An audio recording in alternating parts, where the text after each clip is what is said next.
Bonjour à tous et bienvenue sur Crypto Flash, la chaîne de l'actualité crypto. Alors j'espère que ça va mieux aujourd'hui pour vous.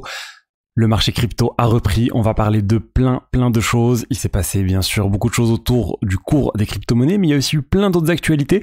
Donc n'hésite pas à rester jusqu'à la fin pour découvrir tout ça. Juste avant aussi, je vous rappelle qu'il y a 10 € à gagner sur Bitvavo, le partenaire de la chaîne, l'exchange partenaire de la chaîne. Ils sont l'enregistrement auprès de l'AMF, l'enregistrement PSAN. Et si vous déposez 10 €, vous obtenez 10 € pour en faire ce que vous voulez sur la plateforme. Le lien est dans la description. Alors, vous avez sans doute vu cette hausse magnifique des crypto-monnaies suite à la baisse incroyable d'hier. Donc Bitcoin 56 750 $, plus 6%, Ethereum plus 4%, Solana plus 14%, XRP plus 7%. Bref, la plupart des crypto-monnaies ont grandement rattrapé la baisse d'hier. On n'est pas encore au niveau d'il y a quelques temps, mais vraiment c'est une bonne journée. Ceux qui ont vendu hier, je pense qu'ils sont tristes de voir cette hausse actuellement. Moi, je vous ai dit, j'ai pas bougé et finalement, c'est pas tant que ça, quoi. La plupart des crypto-monnaies ont repris et en fait ça s'inscrit dans un contexte plus global de reprise du marché. Donc vous vous rappelez comment tout a commencé avec la chute du marché japonais. Le Nikkei avait fortement baissé, on parlait de moins de 10% à peu près, et là ça a quasiment rattrapé sa perte. Regardez, avant-hier plutôt, on a eu la baisse là à 31 000 points et là on est revenu à 34 000 points, donc quasiment les 35 900 points d'avant. Il y a eu une hausse phénoménale, on peut le voir aujourd'hui sur un jour. Il y a eu cette hausse de plus de 10% en 24 heures suite à un peu plus de 10% de baisse. Donc finalement, ça a bien repris. La plupart des marchés boursiers sont en hausse aujourd'hui. Le SP500 plus 1%, Nasdaq plus 1%, le CAC 40 aussi en hausse aujourd'hui. Donc de un peu moins de 1 et quelques pourcents, 1 ou 2%. Bon, là j'arrive plus à charger, mais il y a eu une hausse aujourd'hui. Et donc finalement, on s'en sort plutôt bien. Non, tenez, regardez, une légère baisse, moins 0,27%. Mais globalement, on va dire, vous pouvez le constater vraiment, le marché se porte plutôt bien. Le SP500 aussi, 5300 points. Il y a eu la baisse jusqu'à 5100 et finalement on revient à 5280. Donc bon, tout ça pour dire, il y a eu cette baisse assez folle hier et finalement on a une hausse aujourd'hui. Donc ça reprend. Vraiment, c'est quelque chose d'assez fou qui arrive hier. Honnêtement, ce niveau de volatilité sur les marchés boursiers et crypto et surtout boursiers, c'est quelque chose qui n'avait pas été vu depuis très longtemps. Le VIX, l'indice de volatilité, a atteint des sommets qui avaient été atteints pour le Covid et pour la crise des subprimes. Donc c'est vraiment quelque chose d'assez dingue, mais finalement j'ai l'impression qu'on s'en sort comme si de rien n'était limite. Donc on va voir si ça va continuer comme ça. J'espère que ça va continuer comme ça. En tout cas, le marché boursier crypto, on va dire, si je parle des ETF actuellement, le lundi sont réveillés normalement avec une baisse énorme. On parle de moins 14% pour IBIT, qui est le l'ETF de BlackRock. Et malgré cette baisse assez énorme, il y a eu très peu de retrait de ces ETF. On a eu à peu près 0,3% d'outflow, donc c'est très peu. Il y avait des milliards et des milliards qui sont sur les ETF. Il y a eu à peine 168 millions de retraits, donc c'est vraiment négligeable pour dire que vraiment les ETF, on est en train de voir des holders en fait. On constate pas de retrait massif et ça aussi c'est une bonne chose. Et même encore mieux, sur les ETF associés aux Ethers, il y a même eu plus d'Ethers qui sont rentrés que d'Ethers qui sont sortis. On parle du coup d'un inflow assez important. Il y a eu, regardez, un positif net inflow lundi de 48 millions de $. Donc 48 millions de $ de plus arrivés sur les ETF. Donc ça aussi, un très bon indicateur. On n'observe pas de retrait massif des institutionnels et ça aussi, c'est une très bonne chose. Donc au final, si vous n'avez pas paniqué hier, je vous avais dit ne pas paniquer, c'est quelque chose qui arrive de temps en temps dans les cryptos malheureusement ces journées avec du moins 15% ou plus. Mais si vous êtes investisseur sur le long terme et que vous paniquez pas, au final, ça finit toujours par repartir. Et honnêtement, je sais que vous allez être tenté par vous dire oui, mais est-ce qu'il vaut mieux pas des fois vendre comme ça en anticipant cette baisse et ensuite racheter plus bas pour avoir plus? Oui, si vous avez une boule de cristal où vous pouvez tout prédire, bien sûr, mais là, la baisse de lundi, honnêtement, personne ne s'attendait à ce qu'il y ait cette baisse comme ça aussi incroyable de 10, 15, 20% en un jour. C'est très difficile à timer et moi je préfère pas les timer. Alors, on a parlé là du cours des crypto-monnaies, mais il y a eu plein d'autres choses.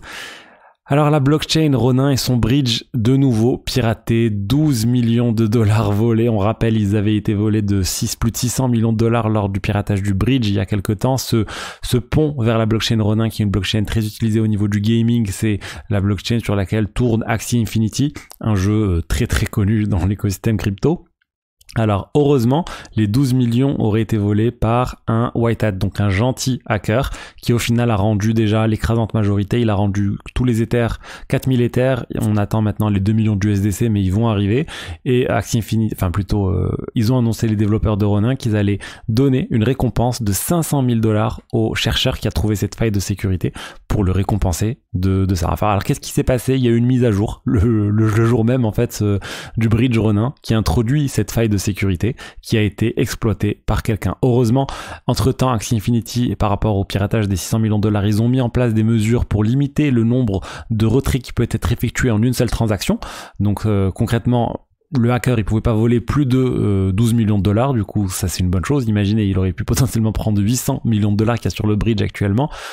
Donc tout ça pour dire, les mesures qui ont été mises en place suite au premier piratage permettent de limiter l'impact d'un nouveau piratage sur la blockchain Ronin. Et ça, c'est une bonne chose. Ils ont directement stoppé le bridge dès qu'ils ont vu ce piratage. Et finalement, on s'en sort plutôt bien. Mais vraiment, il y a trop de piratage sur Ronin. Il y a eu le bleu sur l'écosystème Axie Infinity, on va dire. On a eu ce piratage dont je vais vous parler. Il y a eu le piratage du bridge aussi de plus de 100 millions $ dont on a parlé. Il y a eu le fondateur aussi qui s'était fait avoir via, je sais pas, via un phishing ou autre aussi, une quantité très importante de crypto. Donc vraiment ça s'enchaîne sur cette blockchain. Il semble quand même y avoir un certain nombre de problèmes de sécurité associés au code en fait, comment c'est développé. Ensuite, on va parler d'Ethereum avec Vitalik qui est en train de parler de plus en plus de l'interopérabilité cross L2, donc à travers les diverses solutions de niveau 2 sur Ethereum. On en parle de plus en plus, on parle de plus en plus de Polygon et du Hag Layer et les divers écosystèmes aussi tels que l'OP, toutes les blockchains construites sur la base de l'OP chain, de la super chain, ils appellent ça maintenant, Base, Optimism. Il y a même WorldCoin qui a sa propre blockchain qui est dans le même écosystème, il y en a beaucoup. Eux aussi, ils ont leur propre interopérabilité et il y a plein d'autres choses qui fonctionnent de manière similaire. Et en fait, il y a plein de mesures, de propositions dans l'écosystème Ethereum pour venir améliorer tout ça. Je parle d'Ethereum, mais toutes ces mesures peuvent être adoptées ensuite sur plein d'autres blockchains. Il y a ces propositions que vous voyez là, EIP 3770, qui permet d'avoir des adresses lisibles par les humains pour voir concrètement telle adresse, c'est une adresse Optimism, telle adresse c'est une adresse Arbitrum. On peut imaginer par exemple, il va y avoir 3 lettres au début de chaque adresse, par exemple Arb, et ensuite l'adresse pour bien constater que c'est une adresse Arbitrum et ne pas envoyer de l'argent à une mauvaise adresse par exemple. Il y a aussi tout un système pour avoir de la liquidité partagée à travers les blockchains. Il y a tout un système pour récupérer des données directement, on va dire, du monde réel sur les blockchains, qui permet de faciliter aussi un certain nombre de choses et de moins saturer la blockchain. Il y a plein de solutions qui existent pour faciliter cette interopérabilité et Vitalik il a posé derrière quelques jours. Pour lui, les gens seront surpris par à quel point cette interopérabilité entre les blockchains de niveau 2 va être résolue et ça sera plus un problème vraiment très rapidement et on pourra communiquer très simplement entre toutes les blockchains de l'écosystème Ethereum. Je vous parle d'Ethereum et toutes ces options, toute cette facilité va être adoptée je pense sur plein d'autres blockchains. C'est juste que le concept de solution de niveau 2 n'est pas encore suffisamment développé sur les autres blockchains. Il y a des solutions niveau 2 sur BNB, il y a des solutions niveau 2 sur d'autres blockchains, mais pas autant. Ça va se développer, on commence à en parler de solutions niveau 2 sur le Bitcoin, je pense que c'est là où il y en a le plus, et on parle aussi de Telegram, plutôt de Open Network, qui commence à y en avoir de plus en plus. Donc je pense qu'il y a plein de techniques qui sont en train d'être développées qui vont faciliter tout ça. Ensuite, la baisse là qui a eu assez incroyable il y a 48 heures, ça a profité à certains protocoles tels que Aave qui a récupéré 6 millions de dollars de chiffre d'affaires grâce à ça. Pourquoi? Parce que quand il y a une forte baisse, il y a des liquidations qui ont lieu.